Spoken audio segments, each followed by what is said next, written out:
Olá a todos que me acompanham aqui pelo YouTube, está começando mais um Bom Dia Mercado para essa quarta-feira, dia 22 de setembro. Vou compartilhar com vocês o meu planejamento de trabalho pessoal para essa quarta-feira, onde teremos desde mais um jogo da semifinal da Libertadores, né, o jogo de ida entre Flamengo e Barcelona de Guayaquil, até jogos da terceira Liga da Alemanha. Eu vou tentar filtrar com vocês o que eu pretendo trabalhar. Eu gosto sempre de salientar, apesar de ficar um pouco repetitivo, que isso aqui é um planejamento pessoal. Eu faço aqui uma criação de cenários para o meu trade ao vivo, passo um pouco de informação do que eu tenho das equipes e, obviamente, coleto com vocês algumas informações que vocês possam ter sobre essas equipes para a gente se preparar, tá? Então, nada do que eu falo aqui é certeza, eu não sou nenhum tipo de guru, nenhum tipo de vidente, então o que eu tento fazer aqui, obviamente, é uma criação de cenário para chegar talvez o mais próximo possível do que pode acontecer numa partida, para saber como eu posso reagir a esse tipo de cenário ao vivo, tá? Então leia sempre a descrição dos vídeos que eu explico certinho o que eu faço em cada método meu, mas geralmente 99,999% das vezes eu estou trabalhando ao vivo. Então às vezes aquele cenário lindo que eu criei no pré-live, no pré-jogo aqui com vocês, não se confirmou no jogo e eu simplesmente nem olhei o restante do jogo, tá bom? Então vamos lá. Bom, eu estou gravando esse vídeo 20 minutos antes do início de Palmeiras e Atlético Mineiro pela Libertadores da América. E o meu cachorro tá comendo a minha cortina. Peraí. Paçoca. Me ajuda aí, cara. Esporro dado, né? Então eu vou tentar fazer esse vídeo um pouco rápido para tentar assistir esse primeiro jogo da semifinal. Lembrando que se eu deixasse para gravar depois, eu ia conseguir postar esse vídeo talvez lá para 2 da manhã, né? Então vamos lá. Vou marcar com vocês os jogos que eu provavelmente vou me focar. Então eu vou marcar aqui Barcelona e Flamengo. Da série da La Liga, eu gostaria de acompanhar o jogo do Real Madrid, porque o Real Madrid constantemente tem me dado situações de alavancagem. O último jogo contra o Valência foi uma virada nos últimos 4 minutos de jogo, se eu não me engano. Não é, Paçoca? Paçoca concorda. E o Sevilha eu vou deixar de lado. O Sevilha é um time que eu acompanhei na Champions League contra o Salzburg. E eu não tenho acompanhado o Sevilha na Liga, então não vou forçar a barra por aqui, tá? Na Série A italiana eu quero acompanhar o Salernitana, Spezia e Juventus, Cagliari e Napoli e Milan e Venezia, tá? Ligue 1, eu só marquei o jogo do PSG, mas eu vou também colocar aqui o jogo do Lyon, que é um dos times que eu tenho acompanhado também, inclusive eles se enfrentaram no último fim de semana, tá? Na Copa da Liga Inglesa temos o Arsenal, temos o Chelsea enfrentando o Aston Villa, o Manchester United voltando a enfrentar o West Ham, acabaram de se enfrentar, onde o United conseguiu se sagrar vencedor depois de um pênalti, né, defendido pelo De Gea.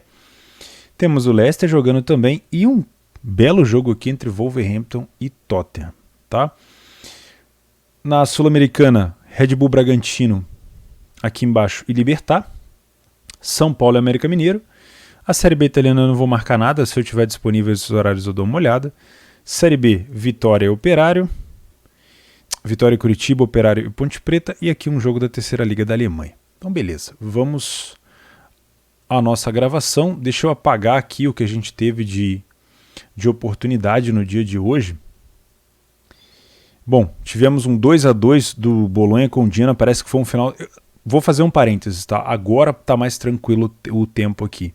Mas eu passei o dia inteiro com uma ventania danada, onde eu, obviamente, acabei ficando sem o 4G.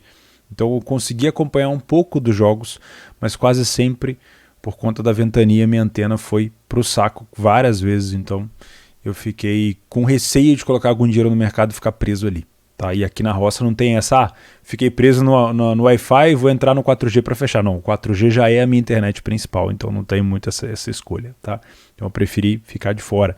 Tivemos um Bolonha, 2 gols no finalzinho do Bolonha, né? um pênalti aos 85 e um penal aos 89, depois teve mais uma oportunidade aqui. A Inter virou o jogo para cima da Fiore, eu achei que seria um jogo para gols e acabou sendo mesmo. Atalanta venceu o Sassuolo, mais um jogo onde a Atalanta talvez não tenha convencido tanto, mas o Sassuolo continua muito abaixo. Então a Atalanta vence e agora sim começa a dar uma respirada, tomara que a Atalanta engrene. Na La Liga, a gente tinha separado para trabalhar um back ao Atlético de Madrid. Eu não sei se deu leitura ou não. O que eu sei é que o Getafe saiu na frente com um gol contra, tomou um vermelho aos 74 e aí o Luis Soares virou o jogo. Deve ter sido uma boa alavancagem aqui.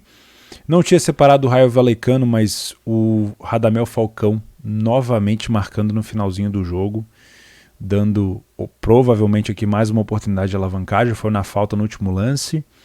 O Avaí venceu o Goiás, eu imaginei que ia ser um jogo mais truncado também. Tinha comentado de trabalhar um possível lei a pior equipe em campo no Chavante, mas pelo que eu tô vendo aqui no gráfico, eles começaram muito bem o jogo, tá? Então é difícil falar que deu leitura. Se eu falasse, eu tinha falado lei o Chavante e bateu. Não bateu. Não sei se bateu. Eu provavelmente não ia fazer essa entrada para levar até o final do jogo, é uma entrada para trade.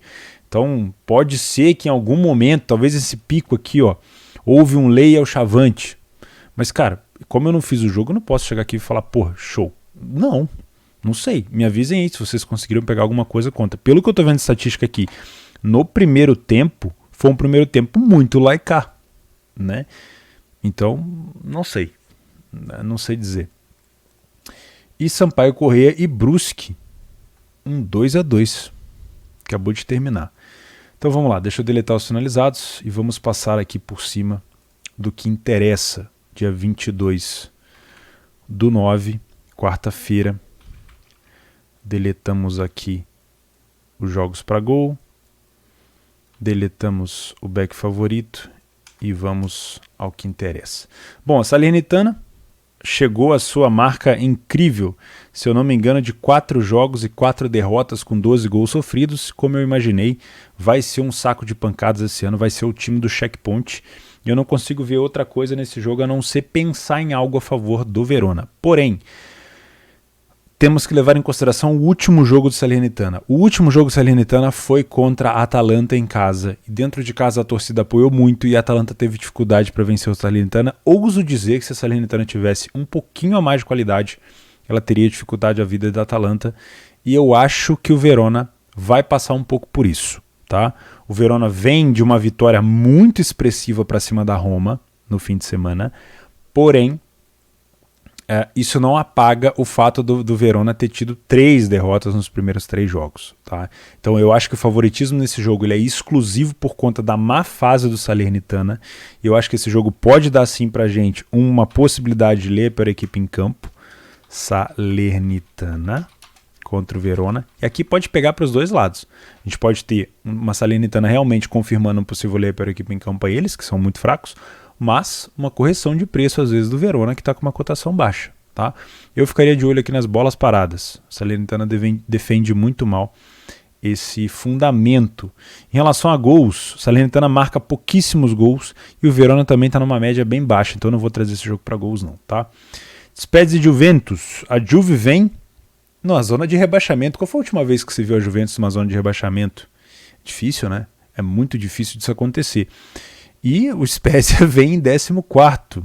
São 4 posições acima. Obviamente isso não vai acontecer com frequência. Essa cotação da Juventus a 1,33 não me agrada para back. Não me agrada, a Juventus não vem jogando bem. Tá? Contra o Milan até mostrou um pouco do que tinha mostrado contra o Malmo, desculpa. Mas são níveis de equipes completamente diferentes. Acho que a Spezia está entre um meio termo entre um Malmo, talvez bem próximo mais do Malmo, né, obviamente, mas o Spezia faz um estilo de marcação um pouco mais ousado, um pouco mais agressivo, com linhas mais altas. É um time que deixa um pouco mais de espaço. Eu não venho para trabalhar esse back Juventus não, tá? Eu acho que esse jogo aqui eu vou pular, apesar de eu achar que a Juve tem um pouco mais de facilidade nesse jogo, pode vencer. Eu acho que a Juventus também vem sofrendo gol de forma constante. Acho que a Juventus pode acabar sofrendo aqui também contra o Spezia, mas eu vou ficar de fora disso daqui. Cagliari e Empoli.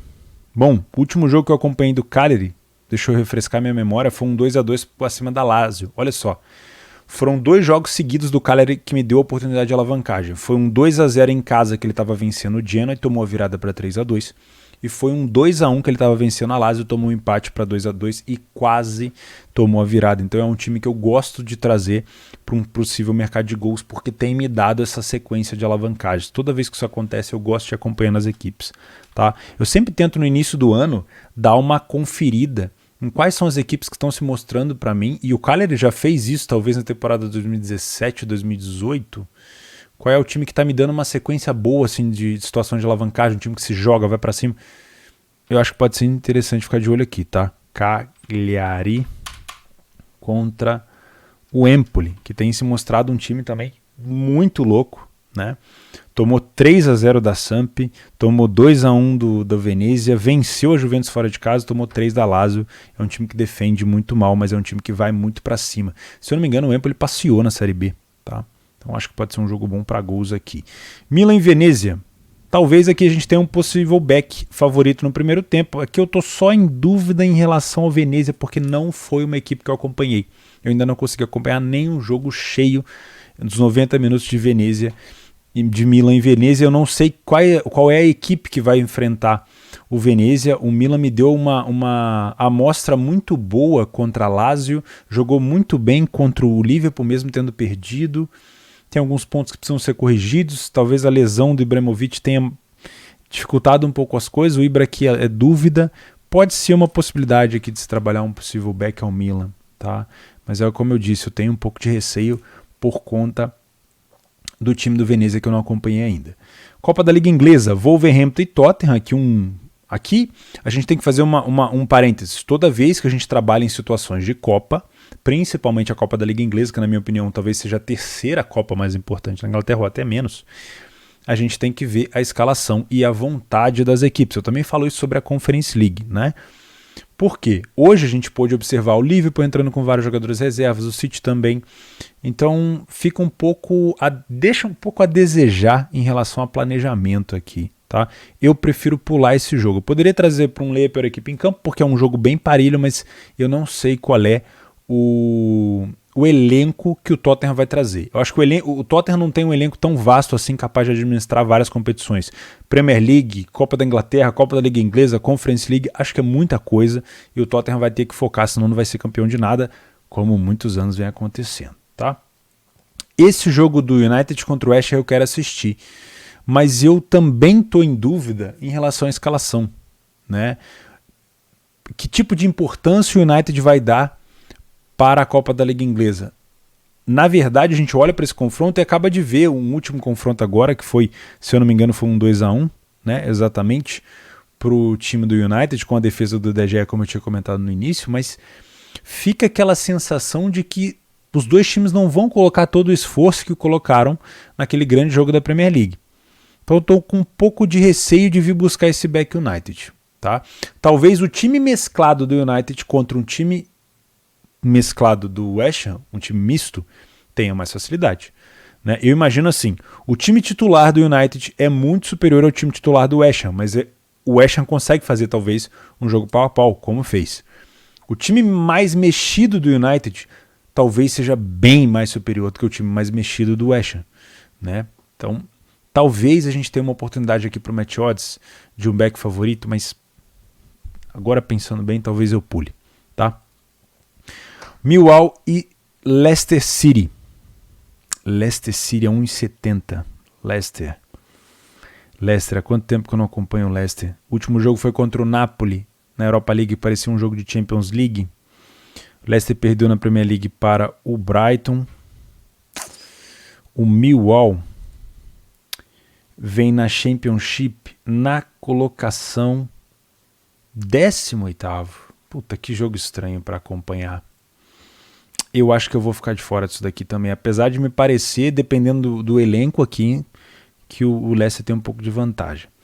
Arsenal e AFC Wimbledon, acho que fala assim, Wimbledon.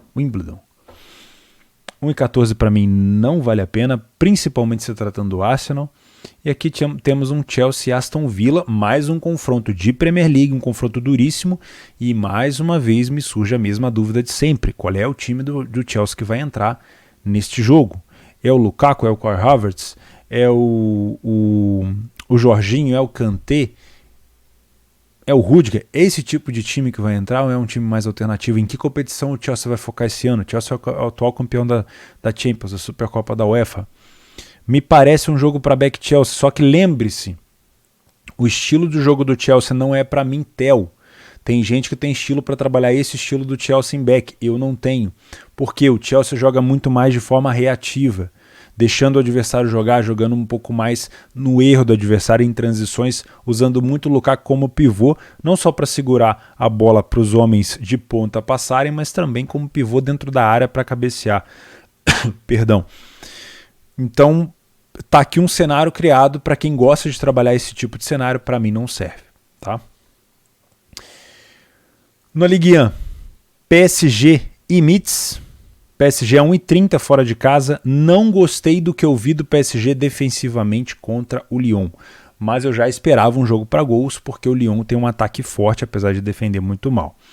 O Metz, ele é o último lugar do último time do campeonato, 3 derrotas, 3 empates, sofreu 13 gols. Opa, que susto. Caiu a lâmpada aqui. Deixa eu ver se eu consigo colocar no lugar. Aí, beleza. Sofreu 13 gols, só marcou 6. Eu não viria para trazer um possível back ao PSG, mas nessa circunstância do adversário, eu vou dar uma explorada aqui sim. O que eu preciso? Obviamente, os 3 tenores em campo, Messi, Mbappé e Neymar. O Messi a fim de jogar, porque no último jogo, quando ele foi substituído, ele deu aquela olhada pro Pochettino e falou, meu, porra é essa? Né? E, obviamente, um PSG um pouco mais sólido defensivamente. O PSG não é que ele não tenha time para defender. Ele, às vezes, não é tão comprometido com a defesa. Isso me causa uma sensação chata de ter que ficar back a um time só pelo ataque, sendo que a defesa não me dá segurança. Então, pô, seria lindo se, por exemplo, o Sérgio Ramos estreasse nesse jogo. Não é o que está acontecendo aqui, né? Marquinhos, não é. E principalmente, ó, Messi fora. Messi fora. Aqui já me dá um pouco de... Aqui eu já tenho um pouco de problema. Mbappé, Neymar... Não, ainda dá para tentar buscar alguma coisa a favor assim, mas o Messi tá fora. Tá? E o Nuno Mendes é importante aqui na lateral esquerda. Uma coisa que eu quero ver aqui, eu não tô entendendo por que, de novo, o Donnarumma. Eles vão ficar mesclando? Não sei. Né? Então tem que tomar cuidado. Toda vez que o Donnarumma não estiver no gol, é mais um problema pro PSG. Olympique Lyon e Troyes. Acho que fala assim, Troyes, não sei. Bom, como eu falei para vocês, eu tinha feito uma anotação aqui sobre o Lyon. O Lyon não é um time que dá tanta confiança pro back, porque ele defende muito mal, mas é um time que quase sempre vai ficar te chamando pro back, porque ele tem um volume ofensivo muito grande, principalmente dentro de casa, joga muito bem os jogadores de frente do Lyon. O Dembélé, que voltou de empréstimo ao Atlético de Madrid, é muito bom. O Paquetá tá jogando muito bem. Pelo visto, o Paquetá não tá aparecendo na escalação oficial, mas jogou muito bem contra o Bruno Guimarães, também tá muito bem, jogou muito bem contra o PSG. Eu acho que aqui a gente pode ficar de olho num possível mercado de gols. Lyon e Troyes. Lembrando que sempre que a gente tem um super favorito, o mercado de gols é um pouco amassado. Saiba lidar com isso. Real Madrid e Mallorca. O Mallorca é o 10º colocado, tem 2 vitórias apenas na competição. Fora de casa, o Mallorca só venceu uma. Contra quem que foi? Deixa eu ver. Contra o Alavés, por 1-0. É um time que marca poucos gols, pelo que eu estou vendo aqui. É um time que tem 3 gols marcados e 3 sofridos. Muito diferente do Real Madrid. O Real Madrid não tem sido um time muito bom para back. Tá? O Real Madrid tem sido um time bom para alavancagem. Então eu vou trazer o Real Madrid aqui para o mercado de gols. E quando eu trouxer para o mercado de gols, Mallorca. Aqui dentro desse parênteses dos gols, eu posso trabalhar N mercados, inclusive uma possível alavancagem, caso o Real Madrid me dê essa oportunidade no final. Sair perdendo e tentar virar no final com uma cotação média maior e tal. Mas também não descarta a possibilidade de trabalhar o mercado de gols aqui. Existe a possibilidade de uma goleada do Real Madrid, né? Porém, a gente tem que levar em consideração a boa defesa do Mallorca, pelo que eu estou vendo aqui. Olha só, nos últimos 7 dos 7 jogos do Mallorca foram menos de 2,5 gols, 100% das vezes. O Real Madrid não perde a 7 jogos e 24 vitórias seguidas, muitas delas de virada em situações de alavancagem no final, tá? Então assim, eu tenho um super Real Madrid que está produzindo muito no ataque com a dupla Benzema e Karim. Benzema e Vinícius Júnior, tá? Com uma boa entrada também do Camavinga, talvez o Kroos possa voltar nessa partida, que está voltando de lesão. E eu tenho o Mallorca, que é um time meio de tabela, que tem uma boa defesa. Tá? Então levemos isso em consideração. Série B, Vitória e Curitiba, que o líder do campeonato fora de casa é o líder do campeonato, continua a mesma coisa, e o Vitória em casa é muito fraco. Aqui a gente tem uma cotação de 3,50 para o Vitória, mas eu não gostei do que eu vi do Curitiba contra o time do Vila Nova. No Couto Pereira, eu não gostei. Tá? Eu não sei o que aconteceu. Eu achei que o Vila Nova teve volume de jogo muito grande. Do Curitiba só fez o pro gasto, né? O gol do Léo Gamalho. Eu acho que a gente pode ter aqui uma oportunidade de um lei para a equipe em campo, se, e somente se, o Curitiba resolver jogar, né? Não ficar só se defendendo, porque, porra, Curitiba com mais, talvez umas 4, 5 vitórias aqui já garanta. Umas 4 vitórias talvez já garanta o retorno, tá? E aqui a gente tem o Operário contra a Ponte Preta. O Operário, se eu não me engano, vem de um empate contra o Cruzeiro. Fora de casa, aquela situação lá do jogo do gol de mão e tudo mais. E a Ponte Preta vem de um 0-0 contra o Guarani, o clássico, né? Um derby fudido que a gente sabe que tem em Campinas. Então, obviamente, era um jogo mais difícil mesmo. Vem de uma derrota para o Cruzeiro e vem de um empate com o Guarani. A Ponte está na 16ª colocação, já que o Vila Nova acabou de começar com confiança, está 0-0. Eles devem ter, o Vila Nova deve estar passando por um ponto. Jogo feio, vocês sabem, né? Operário contra a Ponte Preta. Porém, o horário desse jogo bate com o jogo do Flamengo na Libertadores, então talvez eu não faça, tá? Red Bull, Bragantino e Libertad. Tenho aqui uma crítica a fazer ao time do Bragantino. Dos últimos jogos que eu acompanhei, o Bragantino tem me mostrado uma dificuldade muito grande em propor o jogo. E seria muito inteligente da parte do Libertad propor ao Bragantino que ele jogue desse jeito para que o próprio Libertad consiga jogar de forma reativa. Porque se o Libertad quiser atacar o Bragantino, aí o Bragantino tem tudo que ele precisa para poder ganhar o jogo. Tá? Na minha opinião, é um jogo difícil, porque o Bragantino provavelmente vai ser obrigado a propor o jogo, a não ser que saia cedo na frente. Aí o Libertad vai ter que sair para o jogo.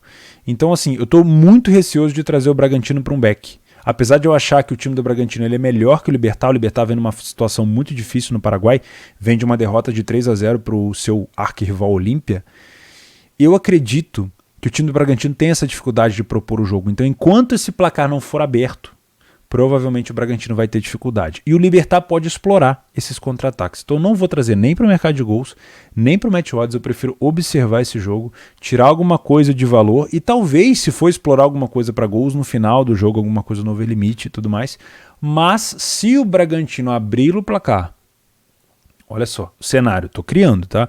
Se o Bragantino abrir o placar cedo e eu tenho o Libertad saindo da sua zona de conforto e tendo que propor jogo, aí o Bragantino entra num modo perigosíssimo do Bragantino, que é a forma reativa de jogar com o Arthur, que eu não sei se está disponível para jogar, mas acredito que sim. E aí o Bragantino vai ser bem superior, tá? Antes de falar da Libertadores, São Paulo e América Mineiro. Pelo Brasileirão não temos cotações aqui, aparentemente, então eu não vou comentar sobre esse jogo.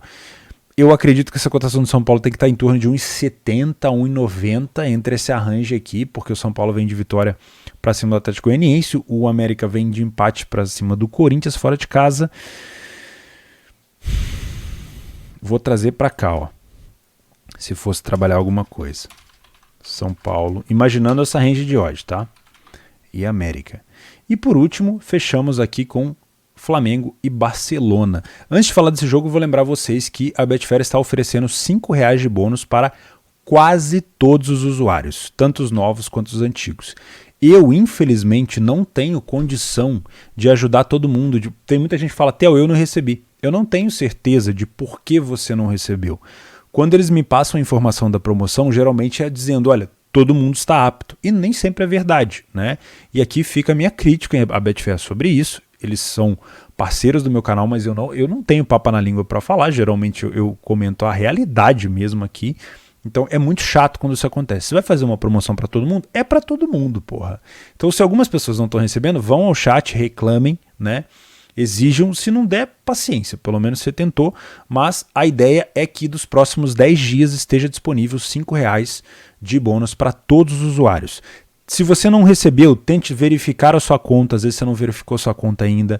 Tente entrar no chat, verifica se você está precisando de alguma coisa, às vezes você não depositou nenhuma vez ainda. Enfim, pode estar faltando alguma coisa e aí você pode às vezes estar apto ao bônus. Eu vou deixar o link aqui embaixo para você acessar e aí às vezes você tem que clicar naquele botão para receber o bônus e aí sim você pode estar apto, tá? Mas fica aqui a minha nota de repúdio. Se é para todo mundo, tem que ser para todo mundo, tá? Sobre o jogo do Flamengo com o Barcelona. Com essa cotação de 1,20, vocês sabem que eu não tenho o que fazer aqui, tá? Como eu falei no jogo do Atlético Mineiro com o Palmeiras, se você é torcedor do Flamengo, cara, num jogo tão importante como esse, é um jogo muito importante, a primeira coisa que eu te digo é, se você já fez trade aqui até as 20 horas, 21 horas, cara, senta, abre uma cerveja, chama seu pai, liga pro seu pai e fala, pai, tô levando uma caixinha de cerveja, ou então, se você não bebe um suco, vou assistir esse jogo junto com você. Tá? Ou se você tiver condição de ir ao estádio, veja esse jogo. Tá? Se você for trabalhar esse jogo, uma coisa que a gente tem que levar em consideração aqui, o Flamengo está com desfalque do Arrascaeta e do Felipe Luiz, são peças muito importantes. Tá? Outra coisa, o Bruno Henrique está voltando ainda de lesão e está sem ritmo, e a gente acabou de ver um Flamengo tendo muita dificuldade contra um Grêmio, onde o Renato Gaúcho acabou empilhando homens de frente, deixando o Andrés Pereira sozinho, e o Grêmio acabou vencendo o jogo. Tá? Então toda vez que o Flamengo pegar um time fechado, que eu acho que é a postura que o Barcelona de Guayaquil vai fazer, o Flamengo terá dificuldade para furar a defesa, a não ser que o Flamengo esteja com o meio de campo muito... Acho que tá tudo bem. A não ser que o Flamengo esteja com o meio de campo muito inspirado, coisa que nesse jogo especificamente, sem o Arrascaeta, o Flamengo deve entrar com o Vitinho pelo meio novamente, com o Andrés Pereira, e isso faz com que o Flamengo tenha um pouco de dificuldade. Eu vejo um Flamengo tendo posse, eu vejo o Flamengo tendo volume, mas eu vejo o Flamengo podendo ter dificuldade em encontrar os espaços. Coisas que a gente tem que levar em consideração. O Preciado, que é o jogador do Barcelona, é provavelmente o jogador que vai puxar mais contra-ataque e vai tentar correr em cima dessa zaga do Flamengo. Existe a possibilidade do Flamengo estrear com o Davi Luiz nessa zaga junto com o Rodrigo Caio. A lateral esquerda deve ser com o René, a direita deve ser mantido o Isla, tá? O Thiago Maia eu acho que começa no banco, o Bruno Henrique também pode começar no banco e o Michael deve de titular. Aí a gente vai ter o Vitinho, o Andrés Pereira, o Gabigol, o Arão, tá? Eu acho que ele vai de Isla e não deve ir de Mateuzinho, já começou o jogo aqui, deixa eu terminar rápido essa análise aqui com esse jogo.